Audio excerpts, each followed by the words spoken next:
On sort de la projection de X-Men Apocalypse et pour quelqu'un comme moi qui adore les X-Men, je me suis quand même bien amusé. Alors, le truc qui est bien et qui est un petit peu handicapant ici, c'est l'ambition de Bryan Singer. On sent qu'il veut vraiment terminer, non pas seulement la nouvelle trilogie, mais quand même voilà, poser ses couilles sur la table et dire la franchise, je la termine comme je l'entends, et en faisant plein de clins d'œil en fait à tous les films, pas seulement First Class et Days of Future Past, mais aussi les anciens.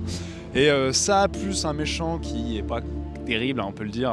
Moi j'avais un peu peur de ça et c'est vrai qu'Oscar Isaac a l'air un peu ridicule. Plus tous les nouveaux personnages, en fait, il y a un espèce d'effet un peu trop plein qui, par moment, en fait, narrativement, cloche un peu. Et le film, la première heure est vraiment pas mal. Et ensuite, ça accélère et ça passe trop vitesse et ça va trop vite. Et ouais, il y a des trucs qui font que l'ampleur vers laquelle le film tend ne s'accomplit pas totalement. Plus le fait que Bryan Singer, c'est un auteur qui a quand même plein de choses à dire. Mais en fait, là, on a vraiment le sentiment que ça y est, il a fait le tour de la question et que voilà. Malgré ça, malgré cet effet un peu more of the same, c'est quand même hyper ambitieux, je l'ai dit, et surtout, ça fourmille d'idées, quoi. C'est-à-dire que le gars, pas seulement dans l'utilisation des personnages, etc., mais dans l'utilisation de l'univers X-Men, de la réécriture de la grande histoire par le prisme des mutants, etc. Moi, je trouve qu'il y a quand même des trucs qui sont absolument fabuleux.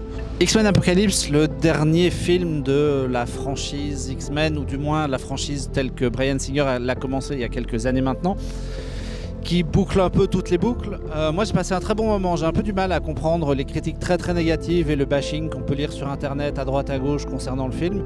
Ça n'a pas la classe de Days of Future Past, c'est pas aussi surprenant que les premiers X-Men qu'on avait vus tout au début, mais ça fourmille de bonnes idées, ça prend bien son temps pour poser des choses au début, pour ensuite peut-être trop accéléré comme l'a dit Jean-Victor, et il y a effectivement des choses qui ne fonctionnent pas, mais on ne s'ennuie pas et franchement il y a de très très belles idées de cinéma.